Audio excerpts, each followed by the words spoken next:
Renaud Falissard, je suis enseignant de biostatistique à l'université Paris-Saclay, pédopsychiatre et je fais partie membre de l'Académie de médecine. Les recherches, c'est deux choses.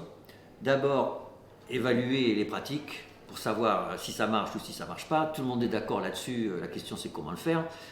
Mais aussi de savoir pourquoi ça marche. Parce que d'abord les patients ont besoin de savoir pourquoi on leur donne un soin qui va marcher.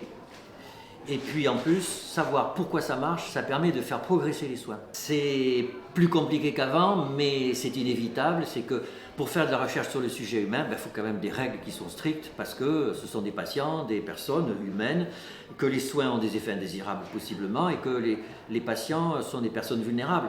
Et donc du coup, il y a plein de lois qui encadrent la recherche biomédicale sur les patients. C'est un petit peu difficile pour faire ces études. Il faut avoir beaucoup de personnel qui connaissent les règles, etc., qui trouvent des financements. Et pour les soins complémentaires, c'est un petit peu difficile d'avoir tout ce savoir. Donc c'est vrai que c'est un frein pour faire de la recherche, alors que dans l'idéal, il faudrait les aider. Il faudrait une institution qui les aide à faire cette recherche, mais aujourd'hui, ça n'existe pas. Il faut débattre. Voilà, c'est qu'aujourd'hui, à propos des soins complémentaires, il y a une tension dans la société. Il y en a qui sont complètement pour, et puis il y en a qui sont affreusement contre, et il n'y a pas tellement d'échanges, ça reste sur des positions quasiment idéologiques. Et c'est pas bien, l'idéologie quand ça devient un dogme, c'est pas bien.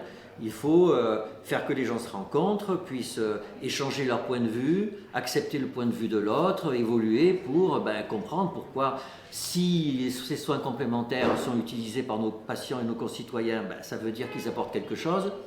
De notre côté, s'ils sont évalués, c'est quand même problématique. Donc entre les deux, il faut trouver un compromis et pouvoir avancer. Ça dépend de ce qu'on appelle pratique complémentaire, mais bien évidemment, les psychothérapies, qui quelque part sont des soins complémentaires officiellement, d'ailleurs complémentaires par rapport aux médicaments en psychiatrie, alors là, les psychothérapies sont des soins complémentaires évalués avec énormément de recherches, etc. Si vous me dites oui, mais les psychothérapies, c'est pas vraiment des soins complémentaires, alors je vais vous dire l'hypnothérapie. L'hypnothérapie, c'est un soin complémentaire, mais c'est aussi une psychothérapie.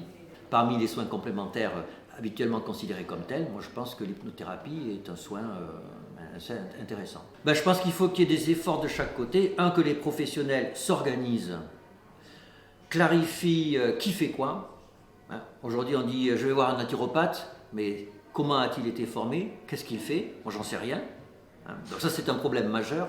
Donc il faut organiser les soins. Il y a des pays en Suisse ou en Allemagne, par exemple, pour la naturopathie, c'est mieux organisé. Donc ça, c'est pas compliqué, c'est obligatoire.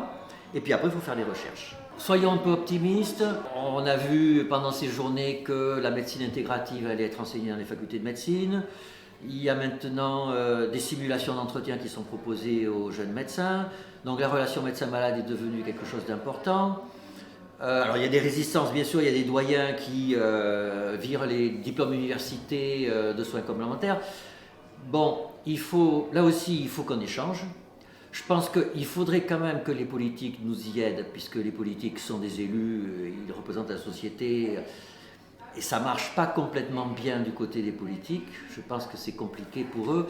Les autorités de santé en France sont très cartésiennes. Le fait que le citoyen veuille avoir accès à des soins qu'il trouve bizarres, c'est un peu choquant, surtout que nous avons une sécurité sociale qui est le gardien du temple des soins remboursés, qu'en France le soin remboursé, c'est quand même incontournable. Mais je trouve qu'il y a une poussée des citoyens, il y a les mutuelles, donc il y a de l'énergie pour que ça change. Après, il faut capter cette énergie et il faut l'organiser de façon rationnelle. C'est pas gagné, mais si ça se fait, on peut être optimiste. Il faut bien avoir conscience qu'aujourd'hui, quand on dit « nous avons prouvé l'efficacité d'une thérapeutique en médecine », c'est une preuve statistique. Et c'est quand même très particulier. Ça veut dire qu'en moyenne, ce traitement fait quelque chose par rapport à autre chose. Or, il y a plein de soins où on sait que pour ce patient, ça a été efficace. C'est juste évident. Avant, il allait très mal. 1 heure après, il allait très bien. Donc ça emporte la conviction causale que le soin a généré la guérison.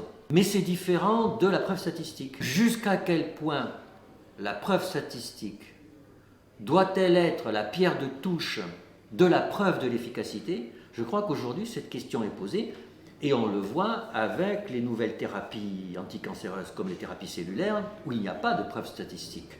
Donc du coup, les cartes sont rebattues de l'efficacité. Pourquoi un traitement est-il efficace? En 2023, c'est moins simple qu'en 2001, en médecine conventionnelle. Et donc du coup, ça permet de aussi repenser la question de l'efficacité pour les soins complémentaires.